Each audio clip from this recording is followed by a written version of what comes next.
नमस्कार, मैं अनुपम आज एक नए विचार के साथ आपके समक्ष उपस्थित हूँ। आज मैं एक काव्य नहीं, एक विषय पर बोलना चाहती हूँ।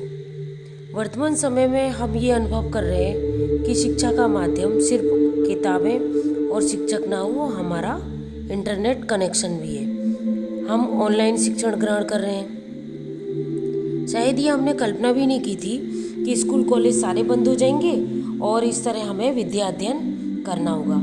वर्तमान परिस्थिति से मिलता जुलता ही मेरा विषय है जिस पर मेरा वक्तव्य है। मेरा विषय है 21वीं सदी के शिक्षक से समाज की अपेक्षा या भूमिका। यदि हम शिक्षक हैं, भले ही किसी भी हैसियत वाले हों, हमें ही भावी पीढ़ियों के निर्माण में महत्वपूर्ण भूमिका निभानी है। एक समय था जब शिक्षक को गुरुओं के रूप में आदर दिया जाता था। आज हालात ऐसे हैं कि शिक्षकों की उपेक्षा की जाती है। बहुतों की स्थिति तो बहुत दयनीय है। शिक्षकों का मापदंड उसका वेतन है, ना कि उसका अमूल्य ज्ञान। इस स्थिति में सुधार भी आवश्यक है, लेकिन इन परिस्थितियों के रहते हुए भी हमें विकसित भारत की कल्पना अपने ढंग से करनी होगी और यह संदेश अपने ढंग से अपने विद्यार्थियों को देना होगा। इस कल्पना को हम कैसे साकार बनाएं, ये सोचना होगा। परिकल्पना का ही परिणाम है कि आधुनिक सुख सुविधाओं से सुसज्जित हमारा जीवन। क्या किसी भी खोज से पूर्व परिकल्पना की होगी वैज्ञानिकों ने? तभी तो वे असाधारण खोज कर पाने में सफल हुए। मानव की रफ्तार को तेज करने के लिए हवाई जहाज का आविष्कार किया। राइट बंधु ने बचपन से कल्पना की उड़ान भरना शुरू कर दिया था। तभी राइट बंधुओं ऑरविल और विल्बर ने उत्तरी कैरोलिना में राइट फ्लायर नामक विमान से सफल उड़ान भरी और आकाशीय ऊंचाई को छूना किसका परिणाम था? कल्पना का ही परिणाम था। हमारे समाज में शिक्षक की भूमिका भी वैज्ञानिक, कलाकार, रचनाकार से कम नहीं। वे अपने ज्ञान और शिक्षा की रोशनी फैलाकर अपना योगदान दे रहे हैं। शिक्षक ही डॉक्टर, इंजीनियर, वकील, पत्रकार, आईएएस आदि का निर्माता है। किंतु क्या हम शिक्षक को इतना सम्मान देते जितना वैज्ञानिक, डॉक्टर, इंजीनियर, पत्रकार आदि को?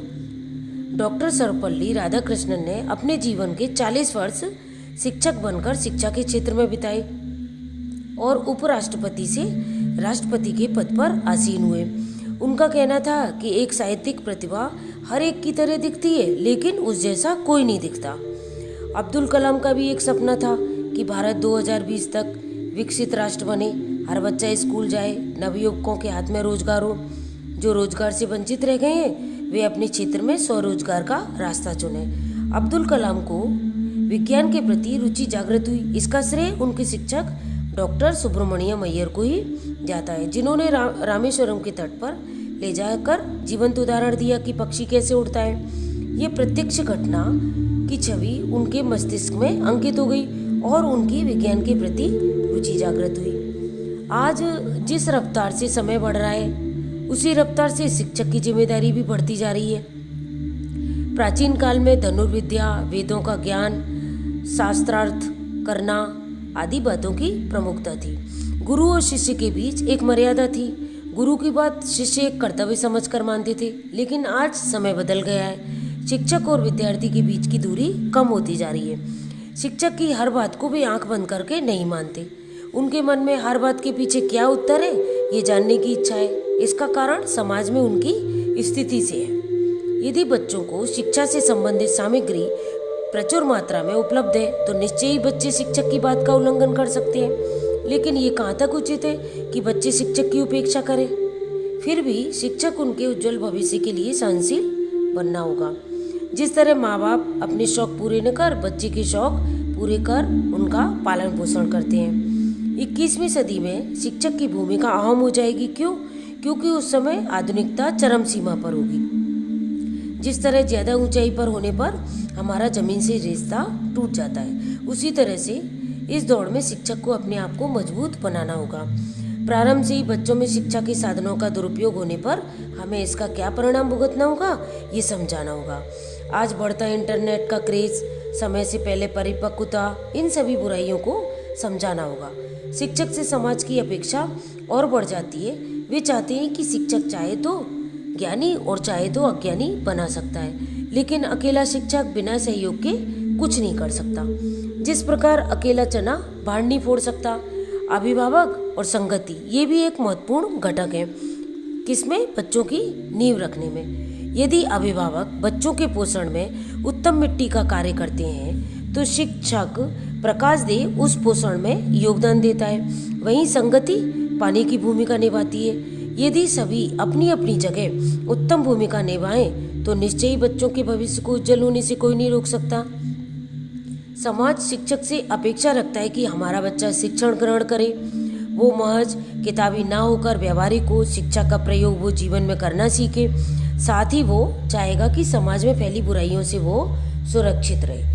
ये सुरक्षा कवच शिक्षक तैयार करें, अर्थात ज्ञान के साथ साथ संस्कार का भी अस्तित्व बना रहे, कहीं ज्ञान के उजाले में संस्कारों का वास ना हो जाए। आज के दौर में पश्चिमी संस्कृति का भारत पर बढ़ता असर, ये सब शिक्षक के सामने चुनौतियों के रूप में आएंगी। कहते हैं कि प्रलय और निर्माण शिक्षक की गोद में पलते हैं, किंतु परिस्थिति आज बदल रही है, ये आप और हम सब समझते हैं। अभिभावक समाज सिर्फ अपेक्षा ही नहीं जिम्मेदारी भी समझे तो वो दिन दूर नहीं जब समाज एक नए रूप में आंखों के समक्ष आएगा। शिक्षक की केवल उपेक्षा और अपेक्षा जैसी भावनाओं से ऊपर उठकर उसका सम्मान और सहयोग करें।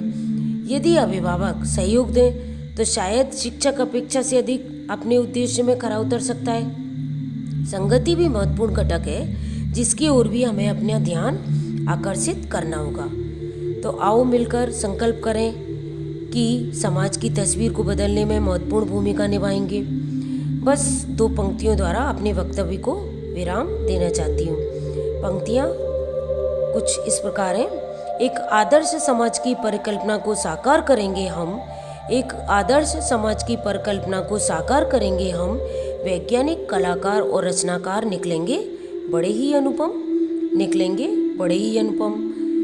यदि आपको मेरा वक्तव्य पसंद आए तो लाइक शेयर जरूर करिएगा और मेरे चैनल को सब्सक्राइब करना भी ना भूलें।